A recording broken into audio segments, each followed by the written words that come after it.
E aí, pessoas, Tiago aqui. Hoje nós vamos falar um pouquinho sobre um negócio bem bacana de educação chamado REAS, Recursos Educacionais Abertos, e que vale a pena dar uma conferida nessa proposta de trabalho justamente pela acessibilidade, inclusão e disponibilidade de recursos. Então, bora lá ver o nosso trabalho de hoje. Bom, então vamos lá.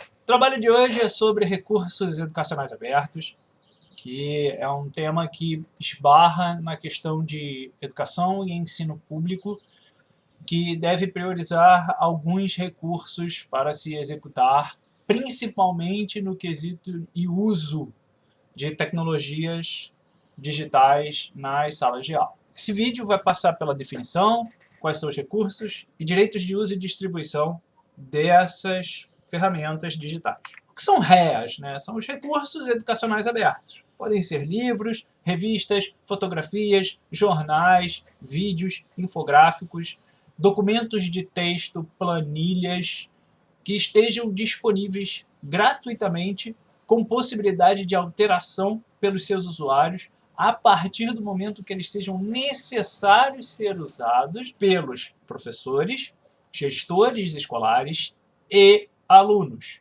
Os dados em si, eles não podem ser alterados a bel prazer, mas o como usar, ou seja, eu vou usar num trabalho escolar, eu vou usar num trabalho de apresentação de conteúdo para uma turma, ou eu vou usar como exemplo para um gestor que precisa de uma informação precisa. Sim, esses recursos educacionais abertos são necessários para se gerar inclusão e acessibilidade de seus usuários. A partir da definição da Unesco, REAs, Recursos Educacionais Abertos, são recursos livres, de domínio público, sem cobrança de taxas, pagamentos ou única via ou mensalidade, para serem usados na educação em geral. Isso é importante deixar claro que recursos a serem usados não necessariamente são apenas programas, ou serão apenas conteúdos específicos produzidos com programas, que os conteúdos estejam disponíveis e os programas não.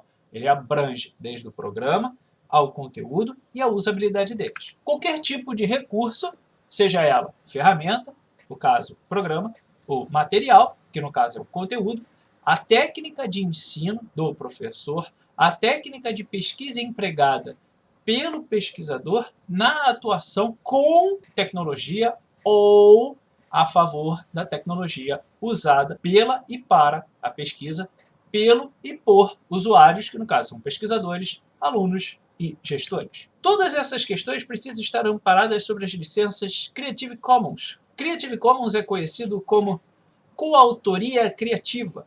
Isso significa que elas são livres e abertas, de forma a permitir sua adaptação, uso direto e indireto, ou seja, eu vou usar num trabalho específico ou fazer uma citação dela e do seu autor, principalmente, parcial, ou seja, um pedaço dessa informação ou total, por pessoas intencionadas, ou seja, os primeiros usuários ou terceiros, ou seja, o dono da informação, pessoas que precisam daquela informação ou alguém posteriormente, desde que indiquem quais foram seus autores. É bom lembrar que esses autores também deixam essas informações em um site, em um domínio específico.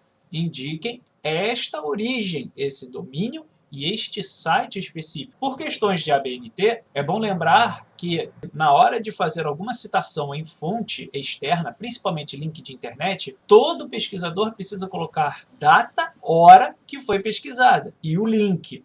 Então, tenham sempre esses dados à mão na hora que forem fazer alguma citação específica que exija ABNT. Quais são os recursos educacionais? Pela breve definição do dicionário online, recursos são aptidões naturais, dons, talentos ou dotes, são meios pecuniários representados pelo uso do dinheiro para conseguir bens materiais, posses, riquezas ou influências sobre outras pessoas, e o sentido figurado da palavra recursos, riquezas, fundos, meios de que se pode dispor para executar alguma coisa, que o nosso caso vai ser o sentido figurado, riqueza, fundos ou meios. Seguindo a terceira possibilidade, vamos usar como meios ou fundos necessários para aplicação ou uso de alguma coisa. Imagens, infográficos, desenhos, ilustrações que estejam disponíveis gratuitamente na internet. Ah, mas eu achei no buscador de internet. Tem a autoria? Tem o link? Tem o nome do autor? Beleza, deixe isso disponível, porque senão não vai ser gratuito. Você pode estar infringindo algum direito autoral. Fotografia. Para quem acompanha jornal e revista semanal ou mensal, vai ter lá na rodapé de algumas ou muitas imagens, tanto o fotógrafo, ou o modelo, o cenário e a empresa, no caso, a equipe que produziu aquela fotografia. E, dependendo da situação, tem uma fonte original e tem uma época específica, o que precisa ficar evidente na hora de divulgar aquela informação. Vídeos, que muitas vezes acabam caindo nos vídeos da internet. Internet é um meio, não é um suporte. Vídeos informativos, educativos ou de entretenimento. Educativos é onde você está. O informativo são todos os telejornais que existem. E todos os outros tipos de vídeo que vão existir pela internet vão cair no entretenimento. Livros, aí sim tem que tomar cuidado, porque podem ser romances, e aí é uma visão específica de alguma coisa, ou um romance ficcional. O livro didático, que tem uma equipe editorial, uma equipe pedagógica por trás para fazer aquele conteúdo ser realmente relevante para aplicação em sala de aula. E o livro técnico, que pode ou não abranger todo o conteúdo necessário que uma determinada carreira, um determinado conhecimento, um determinado método de trabalho vão ensinar, se propõem a ensinar naquele livro. As revistas são nossas revistas científicas que o pessoal da academia, da educação, das universidades em geral precisam ter acesso e publicar regularmente conteúdos nelas para que novas informações e novas fontes, novos pesquisadores, novos conteúdos estejam disponíveis para a comunidade, tanto acadêmica quanto de fora da academia. As revistas de notícias, que são semanários ou mensais, algumas vezes, raramente, mas algumas vezes são quinzenais, isso não é tão comum, já foi, hoje não é tanto. E tem as famosas revistas em quadrinhos, a arte sequencial que o Will Eisner fala. E documentos em geral, planilhas, apresentações, modelos de alguma coisa, modelo matemático, modelo vídeo, modelo de apresentação, modelo de algum objeto 3D que vai ser impresso ou usado em um determinado conteúdo audiovisual, o texto em si, o texto em produção mesmo de arquivo de texto, ou seja, documentos que sirvam para armazenar informações relevantes para dar continuidade ao trabalho. Então, todos esses recursos educacionais precisam estar disponíveis gratuitamente, abertamente, mesmo que tenha o direito autoral, esse direito autoral tem que estar referenciado, mas o seu uso é irrestrito, indeterminado, por justamente servir para mais de um propósito. E toda e outra qualquer mídia ou suporte que sirva para se armazenar informações e podem ser usadas para apresentar conteúdos com foco e cunho educativo. É bom lembrar, mídia e suporte são coisas diferentes. Tá? Se quiser mais alguma coisa relacionada a mídia e suporte, vai precisar pesquisar sobre mídias e suportes. Quando se sabe o que são esses recursos, e a maioria da população não sabe quais são, porque mídia e suporte são diferentes, e mesmo que tenha acesso a eles, ou seja, eu tenho um celular que me dá acesso à internet, eu tenho um computador que me dá acesso à internet, eu tenho uma biblioteca ou da universidade, ou da escola, ou da comunidade, que me deixa acessar livros, revistas, jornais e materiais periódicos de publicação periódica para acessar informações. Esses suportes, esses recursos são necessários para se manter a informação disponível. Entender melhor suas possibilidades de uso e como melhor usá-los precisa ficar evidente para as pessoas que usam recursos educacionais, principalmente os abertos. Quem pode usar os recursos educacionais abertos? Professores e instrutores, dependendo da situação. Instrutor não é professor, professor não é instrutor. Professor é semelhante a docente, mas docente é um pouco mais amplo do que professor. Educador geralmente está associado à educação básica, não necessariamente será só da educação básica, mas sim, docentes e educadores estão associados aos níveis iniciais da educação, porém, docentes em geral atingem até o nível de pós-doutorado. Então vai desde o ginásio, antigo ginásio, atual ensino fundamental, anos finais, até o pós-doc, e pedagogos e gestores educacionais. Pedagogos são graduados, formados pela universidade no curso de pedagogia, que é a partir do curso de pedagogia que se tem gestores educacionais. Porque sem uma base teórica de pedagogia, gestores educacionais não vão entender qual é a função da gestão educacional, nem mesmo da pedagogia. E gestores sem esse aparato teórico da pedagogia também não vão conseguir trabalhar direito da melhor forma possível dentro da educação, junto com os pedagogos. Todas as ferramentas tecnológicas disponíveis para armazenar, disponibilizar, registrar, redistribuir, divulgar tais conteúdos são considerados REAs, desde que sejam acessíveis no modelo online de distribuição ou nos ambientes virtuais de aprendizagem. Ambientes virtuais de aprendizagem existem vários. Microsoft tem Teams, o Google tem Classroom, e hoje tem o Moodle também, que está bem famoso e disponível para uma série de instituições. É gratuito, o Moodle é gratuito.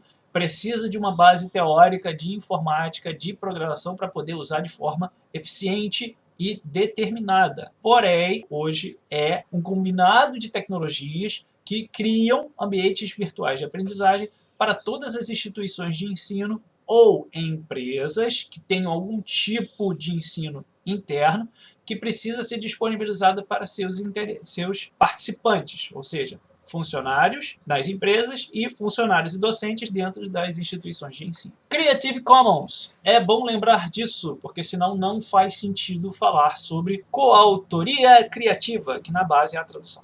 O Creative Commons tem uma série de restrições. Foi criada em 15 de janeiro de 2001 para fazer as pessoas entenderem que, tipo assim, eu tenho um conteúdo, mas eu não estou protegido. Quem usar vai poder ganhar dinheiro em cima de mim e eu não vou poder fazer nada para proteger minha obra. Em contrapartida, quem detém direito autoral disso coloca uma penca de advogados para trabalhar, para fazer essa obra, que apesar de não ser dele, seja dele financeiramente, se torne retorno, tem um retorno financeiro. Para evitar esse tipo de situação, onde escritores tinham editoras, fotógrafos tinham agências, produtores de vídeo tinham produtoras por trás, os desenhistas tinham editoras de quadrinhos, modelos tinham agências, uma série de pessoas profissionais liberais estavam no chapéu de uma determinada empresa e essas empresas tinham um contrato legal de direito de imagem e autoral daquele conteúdo. No meio desses dois, graças ao contrato de trabalho, existia uma série de advogados que corriam atrás de cobrar o direito autoral das obras disponibilizadas indevidamente ou que não deram o devido retorno que deveriam ter dado. Para evitar esse tipo de situação, que aí sim acontece de maneiras indefinidas e indiscriminadamente, ao ponto de chegar na realidade da pirataria, era essa brincadeira. O Creative Commons vem como uma forma de garantir o direito autoral de produtores, enquanto também diminuía a pirataria dos produtos licenciados com direito autoral que não estavam recebendo os seus devidos direitos, recursos, retorno financeiro que aquela obra pode e vai dar aos seus autores, independente se são indivíduos ou empresas. Por isso que ela foi criada. A função da licença Creative Commons foi definir regras de uso, replicação de conteúdo criados por pessoas, disponíveis no site oficial deles, que de tempos em tempos atualiza, ou seja, atualiza a legislação da Creative Commons para as pessoas que não têm advogados para protegê-los, pois não têm como pedir direitos autorais sobre suas obras, mas que precisam autorizá-las de alguma forma para diversos usos. Dessa maneira, as REAs ficam paradas de 3 formas, legalmente falando: a de usabilidade, que é poder ser usado por estudantes, docentes, gestores e outros, a tecnológica, que viabiliza o armazenamento e a distribuição dessas informações, desses documentos, e a legal, pelo direito autoral compartilhado. Ao possibilitar serem acessadas pelos respectivos sites oficiais para baixar e instalar no seu computador, todos os recursos educacionais abertos não passam pela pirataria. Isso é vantajoso pra caramba. Todos esses recursos estão todos ou a maioria estão disponíveis pelo menos para o Microsoft Windows e o Linux. Nem todas as distribuições. É possível que sim, esteja lá disponível para a maioria, mas não necessariamente estará para todas. E, infelizmente, como usuários do Mac precisam do Mac para fazer os executáveis de Mac e de iPhone e de iPad serem compatíveis entre si, não é toda empresa que faz os programas abertos e livres terem condições de publicar seus programas para a plataforma Mac. Querendo ou não, nem todos esses programas estarão disponíveis para o Mac. É possível que estejam? Sim, não necessariamente todos. E outra vantagem, que também é importante, é que existe versão instalável e portátil desses programas, o que eu posso colocar no meu pendrive e executar diretamente pela porta USB e vamos embora trabalhar, desde que eu saiba tanto a versão que eu estou usando do Linux, quanto o programa, o sistema operacional Windows ou Mac que está sendo usado naquela respectiva máquina. Isso tem relevância, isso tem importância para mostrar que os recursos, os programas que fazem parte dessas REAs prezam pela liberdade de uso e liberdade de compartilhamento, distribuição. Aqui no canal também tem outra playlist específica, tá, chamada Alternativas, que fala de algumas dessas ferramentas. Não estão todas ali, porque ainda está sendo produzida. A função da playlist é divulgar esses programas e servir de estímulo para que os usuários tenham uma possibilidade de produzir documentos, conteúdos e informações para seus públicos ou suas necessidades particulares. E se você, usuário dessas ferramentas, usar esses recursos e quiser vender seus produtos a partir deles, em nenhum momento as licenças livres o impede divulgar e vender seus produtos criados a partir dessas ferramentas. Isso não é bom? Olha só, gratuito de um lado, disponível para uma série de outras distribuições do outro. Maravilha! E aí, gostou do conteúdo?